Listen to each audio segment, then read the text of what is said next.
Hello everyone, welcome to Raw SSC. आज हमारी rapid maths 1.0 series की क्लास नंबर 82।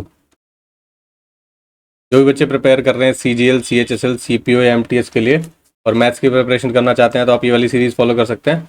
और अगर आपका प्रिपरेशन पहले हो चुका है और मॉक्स की प्रैक्टिस कर रहे हैं तो एक मॉक की सीरीज़ हमने स्टार्ट की है। प्लेलिस्ट वाले सेक्शन में जाएंगे आप, वहाँ पर आपको मिल जाएगी। वहाँ पर बेसिकली हम सीखते हैं कि आप जब मॉक देंगे तो आप एनालिसिस कैसे करेंगे, उसका अटेम्प्ट कैसे करना चाहिए, अप्रोच क्या रहनी चाहिए अलग अलग क्वेश्चन में, ठीक है। कैलकुलेशन कैसे आप करोगे पेपर पॉइंट ऑफ व्यू से। जब प्रिपरेशन मोड होता है तब अलग तरीके से सीखते हो, लेकिन पेपर में आपको कैलकुलेशन वाला पार्ट कैसे करना है, ऑप्शन एलिमिनेशन कैसे करना है, स्किपिंग वाली आर्ट कैसे सीखनी है, टाइम कैसे मैनेज करना है, ये सारी चीज़ें जो है वो मॉक में ही सीखी जा सकती है। क्योंकि उसी टाइम पे थोड़ा सा प्रेशर रहता है, उस टाइम पे आपका दिमाग कैसे परफॉर्म करेगा वो वहीं पे पता चलेगा। प्रिपरेशन वाले टाइम पे नहीं पता चलता जब आप चीज़ें सीख रहे होते हो, ठीक है।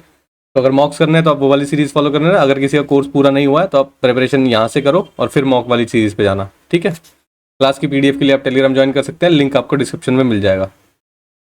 और आज की क्लास के बाद कोशिश करेंगे, जो 5 से 6 क्लासेज होंगी लास्ट की, वो तो हमने बोला है कि डीआई के लिए रखी हुई है, ठीक है।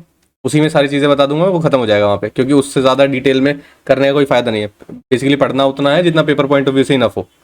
दूसरा, जो क्लासेस बचेंगी अप्रॉक्स 10 से 12 क्लासेस बचेंगी, उसमें हम क्या करने वाले हैं, अब ट्रिक्स जो है यूज़ होती हैं कोई क्वेश्चन जल्दी सॉल्व करने के लिए, किस तरीके से आप क्वेश्चन को सोच सकते हो, देख सकते हो, ऑप्शन को देख सकते हो, और सारी कैलकुलेशन को कैसे एलिमिनेट करके बिल्कुल डायरेक्ट सॉल्यूशन पे कैसे पहुंच सकते हो, वो सारी चीज़ें जिस जिसमें लगेगी। ज़्यादा बिल्कुल एक ऐसी ट्रिक नहीं बताऊंगा कि जो सिर्फ एक पर्टिकुलर क्वेश्चन के लिए होंगी।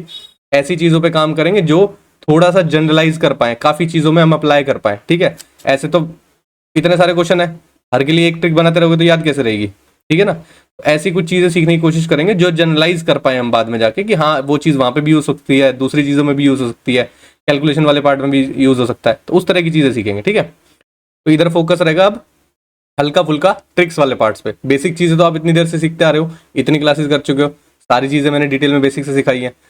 अब कुछ ट्रिक्स वाला पार्ट देख लेते हैं, देखते हैं कि कितना अब ट्रिक्स वाला पार्ट आप बेसिक वाले पार्ट से रिलेट कर पाते हो, ठीक है। क्योंकि निकली तो ट्रिक्स वहीं से है, ऐसे कोई ऊपर से तो टपकी नहीं है, बेसिक वाली चीज़ों से ट्रिक्स निकलती है, ठीक है ना। और फिर लास्ट में डीआई करके ये सीरीज खत्म कर देंगे और फिर उसके बाद स्टार्ट करेंगे 500 क्वेश्चन की सीरीज, जिसमें मैं पूरा मैथ्स आपका कवर कराऊंगा। बिगिनर जो है वो भी इस सीरीज को फॉलो कर सकते हैं, कि आपको एक्स्ट्रा कुछ नहीं पढ़ना, प्रैक्टिस फिर आप अपने पार्ट से करेंगे, लेकिन 500 क्वेश्चन में कोशिश करेंगे पूरा का पूरा मैथ्स खत्म करने का, ठीक है। दोबारा से करेंगे और फिर उसके बाद क्या नाम है, प्रैक्टिस वाला सेक्शन शुरू होगा या मॉक वाला सेक्शन शुरू होगा, वो देख लेंगे बाद में, ठीक है। तो ये वाली सीरीज के लिए रेडी रहना आप लोग। तो आज की क्लास फिर स्टार्ट करें। ये देखो क्वेश्चन नंबर 1 है, बोल रहा है when positive numbers x, y and z are divided by 31 the remainders are इतना इतना एंड इतना, इतना रिमाइंडर बचता है। बोल रहा है व्हेन दिस, ये पूरी जो इक्वेशन है, इज डिवाइडेड बाय 31, तो रिमाइंडर कितना बचेगा। अब यहाँ पे देखो, मैं आपको एक चीज बता देता हूँ जो चीज इसमें अप्लाई होगी, ताकि आपको डायरेक्ट समझ में आ जाए, कि फिर मैं जब उसको सॉल्व करूंगा ना तो आप ये ना पूछो कि, या ये आपके दिमाग में डाउट ना है कि ये चीज क्या हो रही है, ठीक है। अब अगर मैं कोई नंबर को, सब ये बोल रहा है किसी से डिवाइड किया गया और रिमाइंडर बच रहा है, सपोज करो 9 को मैं 4 से डिवाइड कर रहा हूँ, ठीक है। तो रिमाइंडर कितना बच रहा है, 1 बच रहा है, सही है भाई। 4 दूनी 8 हो जाएगा और एक रिमाइंडर बचेगा, सही है। ये चीज बोली मैंने यहाँ पे। उसके बाद अगर मैं इस नंबर को किसी से मल्टीप्लाई कर देता हूँ, यहाँ बाद में क्या बोल रहा है, व्हेन 4x का क्या मतलब है, इस नंबर को 4 से मल्टीप्लाई कर दिया गया। 2y का क्या मतलब है, इसको किससे मल्टीप्लाई कर दिया गया। अगर मैं इसको किसी से मल्टीप्लाई कर देता हूँ, जैसे मैंने यहाँ पे 9 नंबर लिया है, ठीक है। अगर मैं इसको किसी से मल्टीप्लाई कर देता हूँ तो आपको ये देखना है रिमाइंडर भी उसको मल्टीप्लाई कर दो, ठीक है। मान लो मैंने इसको 4 से मल्टीप्लाई कर दिया, 36 हो गया। इसको भी 4 से मल्टीप्लाई कर दूंगा तो ये 4 हो जाएगा। अब 4 को 4 से डिवाइड करके आपका क्या मिलेगा रिमाइंडर, तो 0 आना चाहिए रिमाइंडर। अब 36 को 4 से डिवाइड करके देखो 0 आएगा ना रिमाइंडर। तो आप सीधा रिमाइंडर से ही कर सकते हो, आपको एग्जैक्ट नंबर जानने की जरूरत नहीं पड़ेगी बाद में। समझ रहे हो क्या बोल रहा हूँ। अब इसी चीज को इसमें अप्लाई करके दिखाता हूँ मैं आपको, ठीक है। अब देखो 31 से डिवाइड हुआ होगा कोई नंबर होगा, जो कि लास्ट में रिमाइंडर छोड़ दिया उसने 17। अब अगर रिमाइंडर 31 से ऊपर हो जाएगा तो हम दोबारा से डिवाइड करेंगे उसको, ठीक है। अब देखो 17 को 4 से मल्टीप्लाई करो कितना हो जाएगा, यहाँ पे पूरी इक्वेशन को लिख लेते हैं एक बारी। 17 को 4 से मल्टीप्लाई किया, ठीक है, माइनस जो रिमाइंडर है उसको 24 को 2 से मल्टीप्लाई करो, 24 को 2 से मल्टीप्लाई करेंगे, और 27 को 3 से मल्टीप्लाई करो, 27 को 3 से मल्टीप्लाई करेंगे, ठीक है। तीन अलग अलग नंबर से अगर मैं वहां पे दोबारा दिखाना चाहूँ आपको, मान लो एक नंबर आपने 9 ले लिया, एक नंबर 13 ले लिया, एक नंबर 17 ले लिया, आप इन्हीं सब चीजों के साथ करोगे, 4 से डिवाइड करोगे एक रिमाइंडर बचेगा, 4 से डिवाइड करोगे एक, यहाँ पे अगर सपोज करो 14 ले लेते हो तो 2 रिमाइंडर आएगा, यहाँ पर 4 से डिवाइड करते हो तो 19 ले लें यहाँ पे तो 3 रिमाइंडर आएगा। तो आप तीनों को अगर मल्टीप्लाई करोगे तो आप रिमाइंडर से ही कर सकते हो चीजें, आपको एग्जैक्ट नंबर जानने की जरूरत नहीं पड़ेगी। तो हम क्या कर रहे हैं, रिमाइंडर से ही चीजें फाइंड आउट करने की कोशिश कर रहे हैं, ठीक है। अब देखो 7 चौका 28, 2 कैरी 4 एकम 4 और 2 6, ठीक है। 24 दूनी 48, 7 3 21, 2 कैरी 3 दूनी 6 और 6 और 2 8, 81 हो गया। 68 में से 48 चला गया, कितना बचा 20, यहाँ बचा 81, यहाँ कितना हो गया 101, ठीक है। अब 101 को भी आप 31 से डिवाइड करके पता लगा सकते हो कि आपका रिमाइंडर कितना बच रहा है, क्योंकि लास्ट में रिमाइंडर ही पूछा है दोबारा से, ठीक है।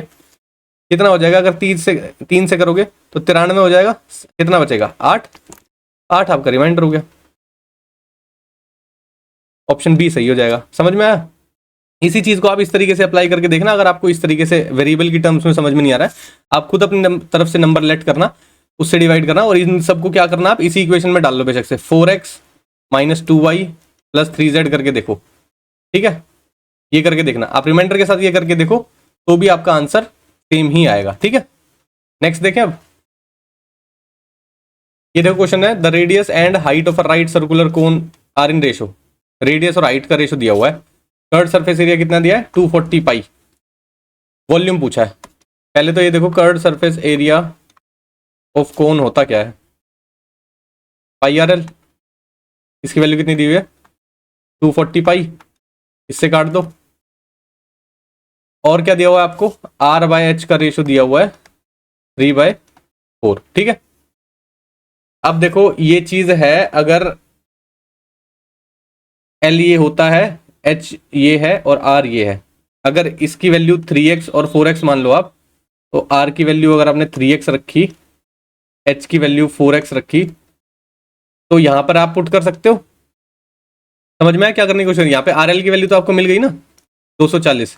अब हमें क्या करना है, बेसिकली वॉल्यूम निकालना है। तो R और H आपको चाहिए ही चाहिए, क्योंकि वॉल्यूम ऑफ कोन क्या होता है 1/3 पाई r²h, ठीक है। लिख लेते हैं इसको, वॉल्यूम ऑफ कोन क्या होता है 1/3 पाई r²h, ठीक है। तो हमें R और H तो चाहिए ही चाहिए, तभी आप आंसर निकाल पाओगे, ठीक है। कोशिश करते हैं अब R और H निकालने की, ठीक है। रिलेशन निकालना पड़ेगा सबका आपस में। R और H का तो रिलेशन दिया हुआ है आपस में। L देखते हैं कितना आएगा। इसको अगर L निकालना है आपको, ये क्या हो जाएगा √, इसका स्क्वायर यानी कि 16x² प्लस ये कितना हो जाएगा 9x², ये कितना हो जाएगा 25x²,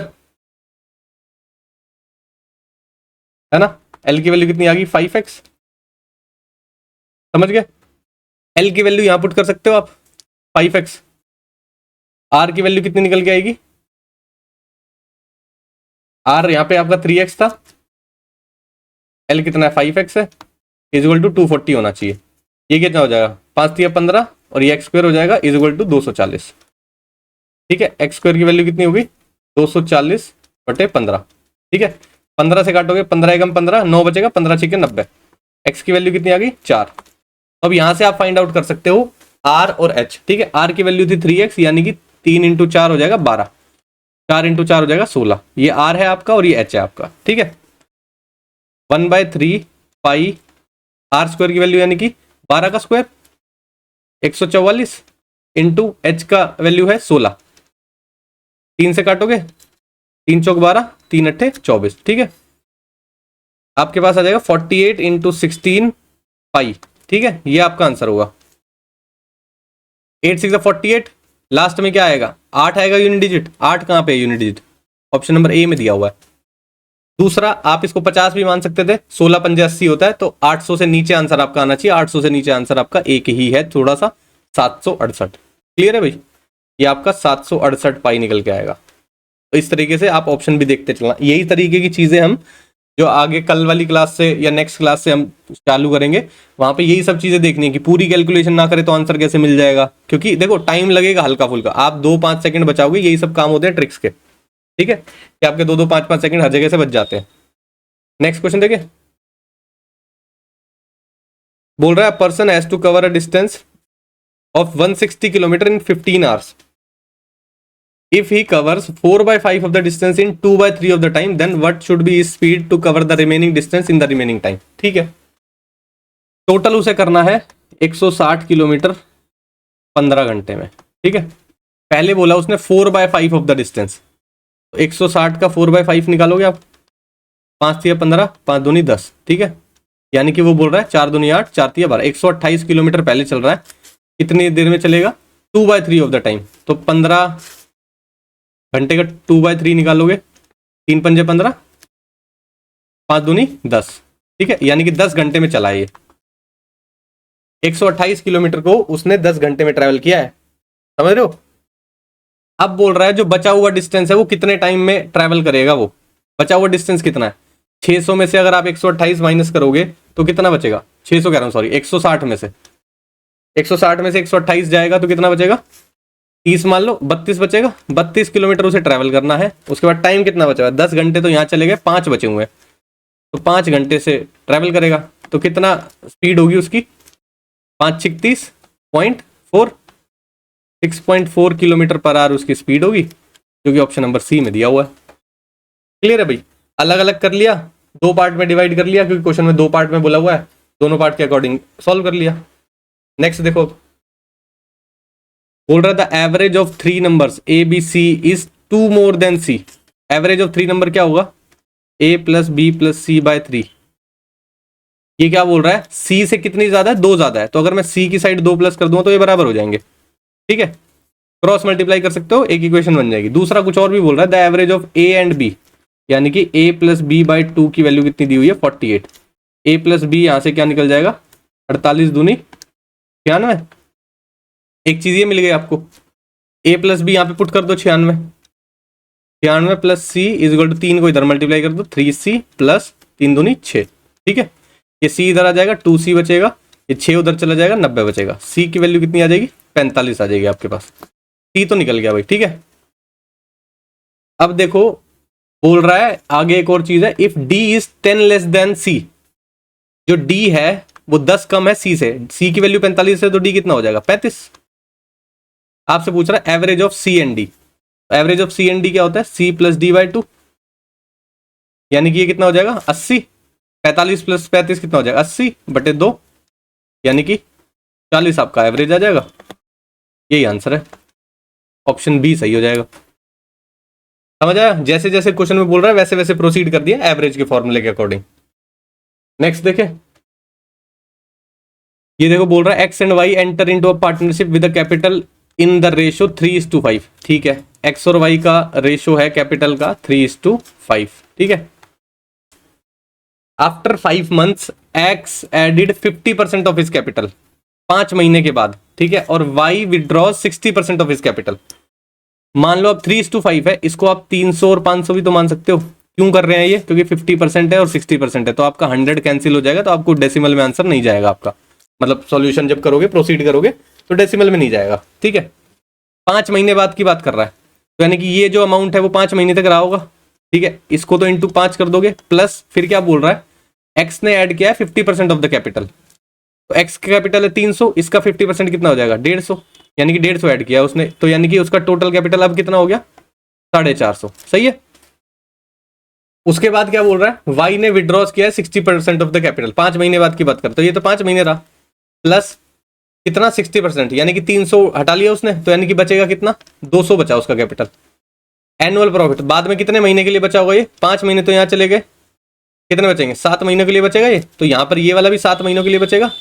अब आपको एक एग्जैक्ट रेशो निकालना है, जो कि प्रॉफिट को आप डिवाइड करोगे। ठीक है, 12 महीने का निकल गया ना भाई, किसका कैसा शेयर है निकालते हैं। देखो, एक 0 कॉमन लेके तो काट दो सारी जगह से। ठीक है, और क्या काट सकते हो? 5 को काट लो कॉमन लेके, 5 से ही काट लेगा, 5 निम 45, 5 से आप ये काट दोगे, 5 चौक 20। अब देखते हैं क्या बचता है। यहाँ बचेगा 30 प्लस 9 सत्ते 63। ठीक है, यहाँ बचेगा 50 प्लस 7 चौक 28। ठीक है, ये हो गया 93, ये हो गया 78। ठीक है, इस रेशो में है, तो प्रॉफिट भी इसी रेशो में डिवाइड होगा। 6.84 लैक्स प्रॉफिट है, 6.84 लाख। इन दोनों का सम कितना होगा? इसी सम को तो प्रॉफिट में डिवाइड कर रहे हैं, तो टोटल 6.84 है, तो यानी कि इन दोनों का सम भी 6.84 के इक्वल होगा। तो कितना हो गया, 9 और 7 16, 160 हो गए, 168 हो गए, 170, 171, यानी कि 171 की वैल्यू क्वेश्चन में अकॉर्डिंग 6.84 लैक्स दी हुई है। तो एक की वैल्यू कितनी हो जाएगी, 6.84 अपॉन 171। आपसे पूछा शेयर ऑफ एक्स निकाल दो, एक्स का कितना है 93, तो 93 की वैल्यू से मल्टीप्लाई कर दो, 93 का इसका शेयर आ जाएगा एक्स का। ठीक है, देखते हैं भाई, इसको हटाओ, तो आ गया, क्या किस पे जा रहा है ये, 4 पे चला जाएगा क्या, 4 एकम 4, 7 चौक 28, 2 क्या रह गया, 4 एकम 4 2 6, ठीक है 4 पे एग्जैक्टली जा रहा है। 4 से फिर इसको काट दो, 25 पे चला जाएगा। 93/25 आपका आंसर आना चाहिए। 25 दिया 75, कितने बचेंगे 80 मान लो, 13, 13 और 5 18, 18 180 और हो गया, 180 और हो गया, तो 13 7 175, 5 बचा, 0 आ जाएगा, 25 दूनी 50, 3.72 उसका शेयर है, जो कि ऑप्शन नंबर ए में दिया हुआ है। क्लियर भाई, समझ में आया। पार्टनरशिप का क्वेश्चन है, पहले बना दिया किस रेशो में उनका इन्वेस्टमेंट डिवाइड हो रहा है, उसी रेशो में प्रॉफिट डिवाइड होगा। ठीक है, आगे बढ़ो। क्वेश्चन है, in a circle with centre O, BC is a chord, point D and A are on the circle on the opposite side of BC। ठीक है, सच दैट एंगल DBC दिया हुआ है आपको 28 degree, BD is equal to DC बोल रहा है, आपको BOC निकालना है। चलो एक बार फिगर बना लेते हैं, फिर देखते हैं। एक सर्कल है, सेंटर है O, BC एक कॉर्ड दी हुई है, ये O है। ठीक है, उसके बाद बोल रहा है C और A जो है ना, 2 पॉइंट है सर्कल के ऊपर। ठीक है, और ऑपोजिट साइड है BC के, एक इस साइड है तो एक उस साइड है ना। तो और साथ में बोल रहा है DBC की वैल्यू 28 डिग्री है, तो D एक पॉइंट यहां पे मान लिया और एक पॉइंट यहां पे मान लिया। आपको बोल रहा है DBC, ये वाला एंगल 28 डिग्री है। ठीक है, और बोल रहा है BD is equal to DC को भी मिला देते हैं, फिर ये वाली साइड इसके इक्वल बोल रहा है, तो जब दोनों साइड ये इक्वल है तो ये दोनों एंगल भी इक्वल होंगे, आइसोसेलेस ट्रायंगल की प्रॉपर्टी। आपसे पूछ रहा है BOC की वैल्यू निकाल दो, BOC यानी कि ये वाला एंगल बताना है। अब देखो इस छोटे वाले ट्रायंगल में ये 28 है, ये 28 है, तो ये कितना आ जाएगा भाई, दोनों मिला के 56 हो गया। 180 में से 56 माइनस कर दोगे तो कितना बचेगा, 124, 124 ये हो गया। ठीक है, अगर ये 124 होगा तो ये जो ऑपोजिट साइड वाला एंगल है ये कितना होगा, 248। क्यों होगा ये पता है आपको, सेंटर पे जो एंगल बनता है और जो सर्कल पे बनता है, सेंटर वाला एंगल डबल होता है उसका। ठीक है, ये इस तरीके से बनती है ये फिगर, अगर आपको यहाँ पे कंफ्यूजन हो रही हो। अगर इस तरीके से बनाओगे इस फिगर को, तो अगर ये 50 डिग्री है तो ये 100 डिग्री होता है। ठीक है, यहाँ पर यही बना हुआ है, लेकिन आपको ये वाला एंगल दिखेगा, क्यों, क्योंकि ये देखो 248 डिग्री, 180 से बड़ा है, तो 180 से बड़ा तो ऐसे ही आएगा, 180 तो स्ट्रेट लाइन हो जाती। क्लियर है, समझ में आ रहा है। अब बोल रहा है BOC, ये वाला निकाल दो भाई, टोटल तो 360 होता है, 360 में से 248 माइनस कर दोगे तो कितना बचेगा, 112 ही तो बचेगा, है ना। तो यानी कि ऑप्शन सी आपका सही हो जाएगा, एंगल BOC कितना निकल के आएगा, 112। क्लियर, नेक्स्ट देखते हैं। ये देखो बोल रहा है इफ ये of 250 x plus 20% of 250 is 25% more than x% of 220। ठीक है, तो पहले तो यही लिख लेते हैं यहां तक, ये जो चीज लिखी हुई है x प्लस 20%, ये हो गया ऑफ 250, कितना ज्यादा, 25% ज्यादा है। चलो ठीक है, 25% ज्यादा कर देंगे इसको, किससे ज्यादा है, x% ऑफ 220। 25% ज्यादा का मतलब क्या होता है, एक वैल्यू 100 है तो वो दूसरी 125 होगी। सही है, तो यानी कि ये वाली वैल्यू 125 है तो ये 100 होगी। क्लियर, इसी तरीके का रेशो दिया हुआ है, समझ में आ रहा है भाई। इसको काट लो, 25 चौक 100, 25 पंजे 125, आपको यहां से x की वैल्यू मिल जाएगी, और फिर आगे जो दिया हुआ है उसका वैल्यू निकाल देंगे। 100 से 100 ये चला गया, 0 से 0 चला गया, और क्या काटोगे, ये काट लो, 2 हो गया और ये 11 हो गया। अंदर मल्टीप्लाई करो, ये हो जाएगा 25 दूनी 50, 50x हो जाएगा यहाँ पे, प्लस 50 दूनी 1000, इधर क्या हो जाएगा 11x, और 55x हो जाएगा। ये इधर आएगा तो 5x वैल्यू बचेगी, 1000 बचेगा इधर, x की वैल्यू कितनी आ जाएगी 20। ठीक है, 200, 20 नहीं आएगी 200 आएगी। अब बोल रहा है then 10% of this is what percent less than 15% of x। तो पहले तो ये निकालते हैं, 10% ऑफ x प्लस 50, x की वैल्यू 200 है तो यानी कि 250 हो जाएगा, एक 0 से ये काट दो, एक से ये काट दो, यानी कि 25 वैल्यू है। दूसरा जो बोल रहा है 15% ऑफ एक्स, एक्स की वैल्यू 200 है, 20 से 2 चली गई यानी कि ये 30 है। तो पूछ रहा है ये वाली जो चीज है यानी कि 25 जो चीज है कितना लेस है इससे। भाई कितना लेस दिखाई दे रहा है यहाँ पे, इन दोनों में कंपैरिजन करोगे तो 5 लेस दिखाई दे रहा है। किससे कंपैरिजन में दिखाई दे रहा है? 30 है परसेंटेज निकालने के लिए 100, 0 से 0 चला गया, 50/3 आ गया। 50/3 क्या होता है? 16, 2/3 होता है। ऑप्शन नंबर सी आपका सही आंसर हो जाएगा। समझ में आया? भाई जो चीज पहले दी हुई है जिस तरीके से कौन सी किससे ज्यादा, उसकी इक्वेशन को लिख लिया, वहां से एक्स की वैल्यू निकाल ली, बाद में जहां एक्स वैल्यू पुट करनी है वहां पुट करके उसका परसेंटेज निकाल दिया, कौन किससे ज्यादा है कितना कम है। नेक्स्ट देखें, बोल रहा था compound interest on a sum of 5500 at 15% per annum for 2 years when it the interest is compounded 8 monthly. 8 महीने के हिसाब से कंपाउंड इंटरेस्ट लग रहा है, ठीक है। तो 8 महीने के हिसाब से पहले तो इंटरेस्ट रेट चेंज करो।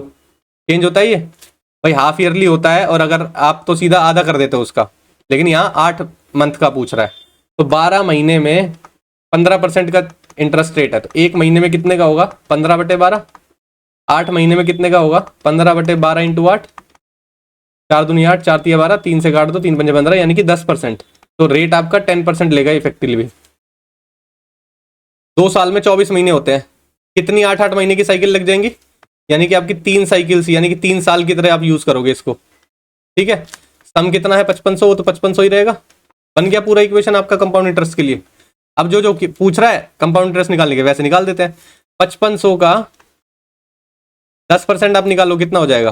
550। पहले साल का, दूसरे साल का 550, दूसरे साल में इसका इंटरेस्ट और मिलेगा यानी कि 55 रुपए, तीसरे साल में इसका इंटरेस्ट कितना हो जाएगा? 550, इसका इंटरेस्ट कितना मिलेगा? 55 रुपए, इसका इंटरेस्ट कितना मिलेगा? 55 रुपए, इसका इंटरेस्ट कितना मिलेगा? 5.5 रुपीज, ठीक है। ये आपका टोटल कंपाउंड इंटरेस्ट है, इसको ऐड करना है, आपका आंसर आ जाएगा, ठीक है। कितना हो जाएगा? 5 या 15, 1500 हो गए, 50 50 100 1600 हो गए, 50 यहाँ से 50 यहाँ से उठा लोगे 1700 हो गए, 50 यहाँ से 50 यहाँ से 1800 हो गए, लेकिन 5 5 5 ये बचे हुए हैं, 1815 हो गए, 1820 हो गया, 1820.5 हो गया। क्लियर? ऐड कर लिया। कहाँ पे लिखा हुआ है? ऑप्शन नंबर बी में लिखा हुआ है, यही आपका आंसर है। कंपाउंड इंटरेस्ट पूछा था, ठीक है। नेक्स्ट देखते हैं, ये दिया हुआ रेशो इतना, आपसे पूछा इसकी वैल्यू बता दो, ठीक है भाई। समझ में आया किसकी वैल्यू पूछी है? तो ए और बी की वैल्यू अगर निकल जाएगी यहाँ से तो निकाल देंगे, वही जरूरी है, ठीक है। और क्या हो सकता है यहाँ पे? और कुछ हो सकता है क्या? देखते हैं और कुछ हो जाएगा तो। ए क्यूब प्लस बी क्यूब दिया हुआ है, ए क्यूब माइनस बी क्यूब दिया हुआ है, आपको 7:5 दिया हुआ है, क्रॉस मल्टीप्लाई कर दोगे, फिर देखते हैं क्या निकलता है। देखो आपको दिया हुआ है 10a³ plus 4b³ upon 11a³ minus 15b³, ठीक है, is equal to 7/5। Cross multiply करते हैं, 50a³ प्लस 5 चौक 20b³ is equal to 77a³ minus 15 सत्ते 105 b³, ठीक है। ये इधर चला जाएगा 50, तो कितना बचेगा? 27a³। ये इधर आ जाएगा तो 105 में से अगर आप 20 घटाओगे तो कितना बचेगा? 85, है ना। 85 b³ हो जाएगा, ठीक है। या कुछ और होएगा? यहाँ इधर आएगा तो ये प्लस होएगा ना, देखो यहाँ माइनस का साइन है, गलत लिख दिया आपने, तो ये हो जाएगा 125 b³। a³/b³ निकालोगे यहाँ से कितना हो जाएगा? ये नीचे चला गया तो 125/27 हो जाएगा, ठीक है। a/b की वैल्यू निकालोगे तो क्यूब रूट लोगे, क्यूब किसका है? ये 5 का, ये नीचे किसका लिखा हुआ है? 3 का। मिल गया a और b की वैल्यू, यहाँ पे पुट कर देते हैं। 3a यानी कि 3 × 5 प्लस 5 × 3, इसका रेशो निकालना है आपको। 9a, 9 × 5 माइनस 2 × 3, ठीक है। 5 तिया 15 प्लस 5 तिया 15, 9 5 45, 3 दूनी 6, ये हो जाएगा 30, ये हो जाएगा कितना? 39, 3 से काटोगे ये हो जाएगा 10, ये हो जाएगा 13। 10:13 आपका आंसर आएगा, जो कि ऑप्शन ए में दिया हुआ है। क्लियर है? नेक्स्ट देखो, बोल रहा है 5 digit number this is divisible by 3 7 11, what is the value of a² minus b² plus ab। ए और बी की वैल्यू निकालनी है। पहले तो ये देखो, इससे डिविजिबल करने के लिए आपको इसका एलसीएम लेना पड़ेगा। 3 7 11 का एलसीएम क्या होता है? 7 3 21 होगा, और 11 का मल्टीपल करोगे 11 कम 11, एक कैरी है, 11 दूनी 22 और 231, यानी कि 231 का मल्टीपल आना चाहिए ये जो नंबर आएगा। इसको डिवाइड करोगे आप 231 से, ठीक है। मैक्सिमम नंबर लेके चलते हैं 553,599, बाद में पता चल जाएगा क्या है ए और बी की वैल्यू, क्योंकि 231 से तो डिवाइड होना है। 2 पे चला जाएगा ये, 2 हो गया, 3 दूनी 6 हो गया, 2 दूनी 4 हो गया, 3 बचा, 13 में से 6 गए 7, 73 बच गया, 9 आ गया अब यहाँ पे, ठीक है। कितने पे चले जाएगा ये, 3 पे, 3 पे जाना चाहिए या 4 पे, तो हाँ 3 पे ही जाएगा। 3 एकम 3, 3 3 9, 3 दूनी 6, यहाँ बच गया 6, 13 में से 9 गया 4 और ये ऐसे ही रह गया, 9 आ गया यहाँ पे। अब किस पे जाएगा, 2 पे, 462, कितना बचा 7, तो यानी कि 7 एक्स्ट्रा है ना। तो देखो इस 7 रिमाइंडर का क्या करेंगे हम, 7 रिमाइंडर को यहाँ से माइनस कर दोगे अगर आप इस नंबर में से, तो आपको वो नंबर मिल जाएगा जो एग्जैक्टली डिविजिबल है। 53599 में से आप 7 माइनस कर दो, क्या बचेगा आपके पास, 53592, ये वो नंबर है जो एग्जैक्टली डिविजिबल है। तो यानी कि 9 जो वैल्यू है वो ए की है और ये जो वैल्यू है ये बी की है, ठीक है। इस इक्वेशन में पुट कर दें, ए स्क्वायर यानी कि 81 हो गया, माइनस बी स्क्वायर यानी कि 4 हो गया, प्लस ए बी कितना हो जाएगा 18 हो जाएगा, ठीक है।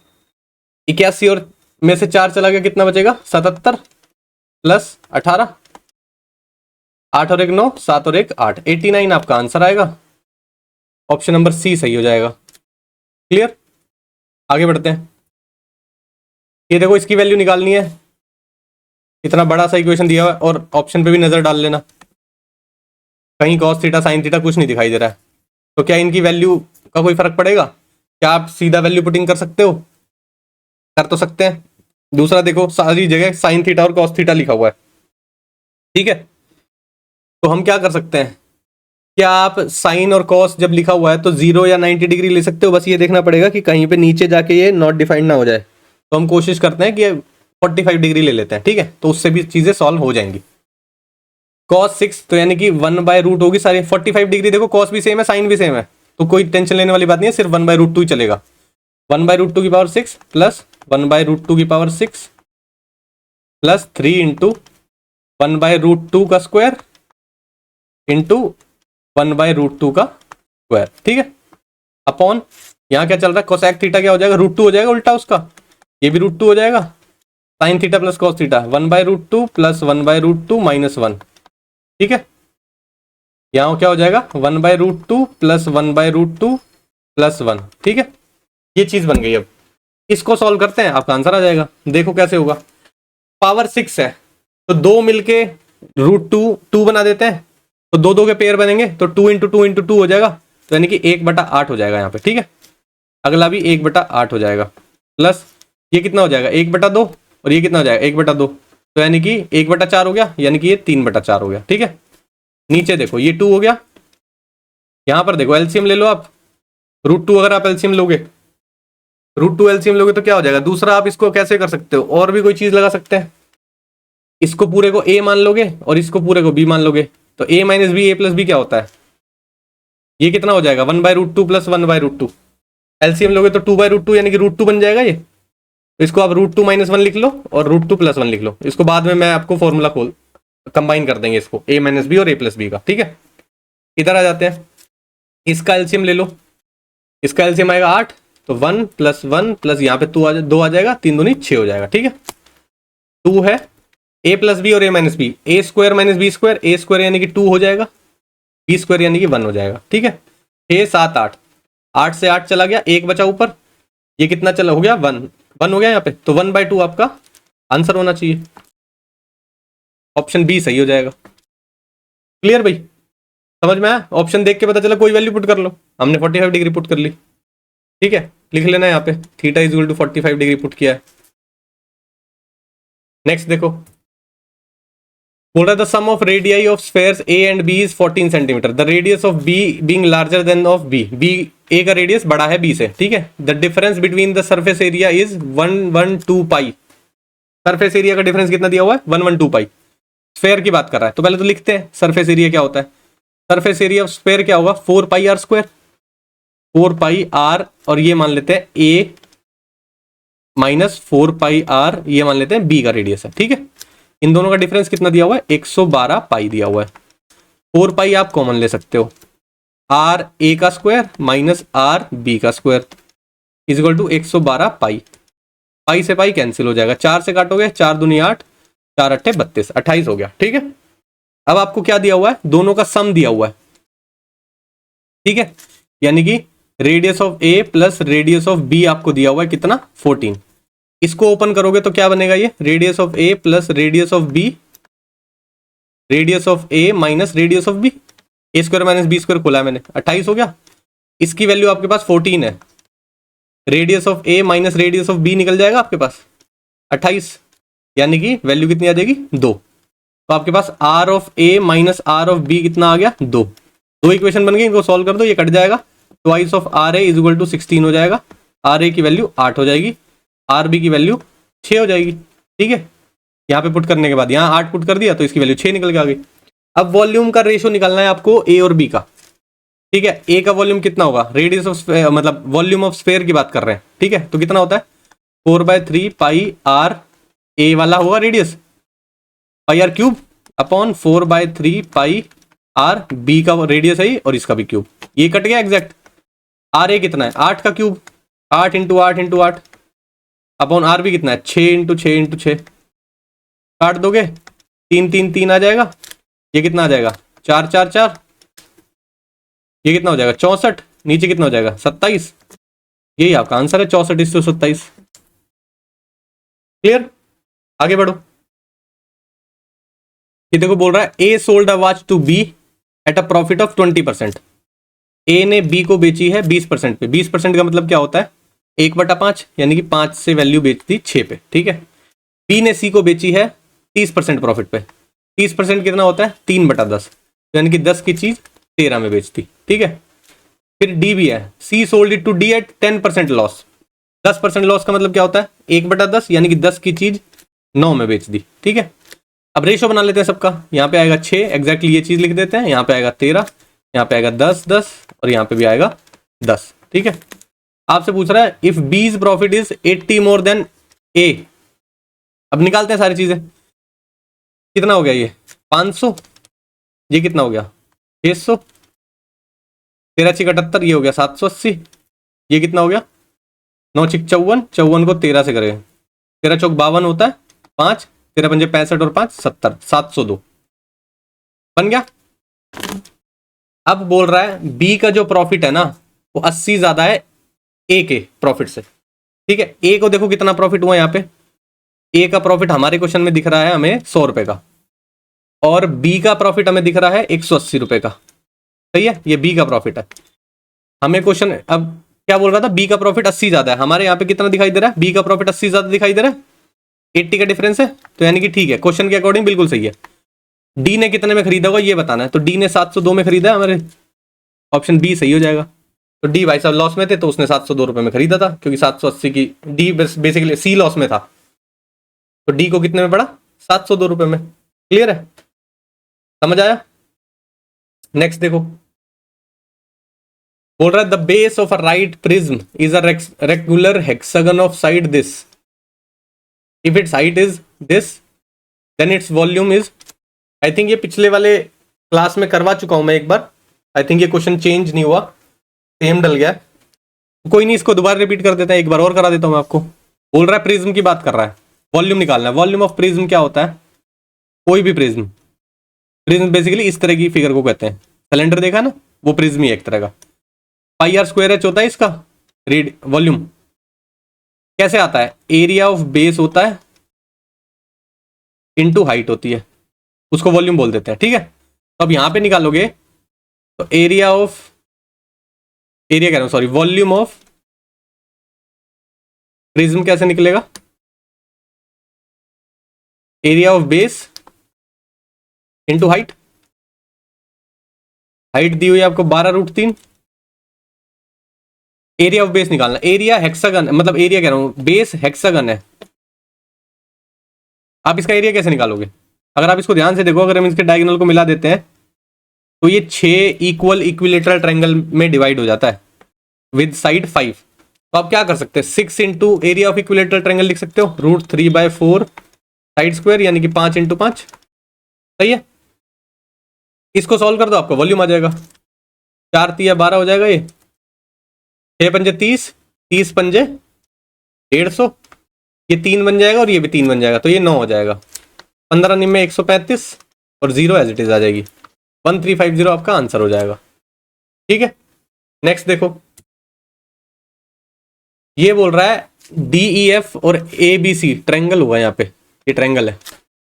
एरिया दिया हुआ है ABC का इतना, DEF का इतना, BC की वैल्यू दी हुई है इतनी, आपको EF की वैल्यू बतानी है। ठीक है, सिमिलैरिटी दी हुई है, सिमिलैरिटी ऑफ ट्रायंगल के according area of ABC upon area of DEF is equal to किसके इक्वल होना चाहिए, BC अपॉन EF का स्क्वायर के।